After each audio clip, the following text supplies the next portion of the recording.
Someone suggested I should watch the Chosen series.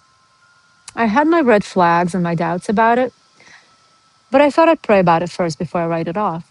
So I asked the Lord what he thought about it. And instantly in my spirit, I heard, I'm not pleased with it. And I said, why, Lord? He said, because they misrepresent my son, Jesus Christ. And Jesus said that he and the Father are one, and he only does the things he sees the Father do. So to misrepresent Jesus on earth is to misrepresent the Father in heaven. And that's serious to me, the Lord said. And so I looked to see what was misrepresented. And I found that one of the disciples had a mental disease and wasn't healed. And another disciple approached Jesus and also wasn't healed. And nowhere in the Gospels will we find that scenario.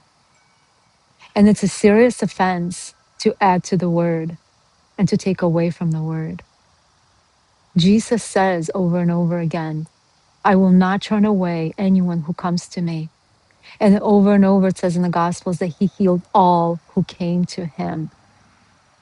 So we don't have that liberty trying to trying to lean on our own understanding, on our experiences, on people's experiences, on people's lack of experiences of God and healing, and decide that now we're going to ascribe this to God, to the Son of God. That is a serious offense. Jesus himself reveals his heart when the man with a withered hand comes on the Sabbath day to be healed, and the Pharisees are angry that he's healing on the Sabbath. And Jesus says these interesting words. He says, should I do good or evil on the Sabbath?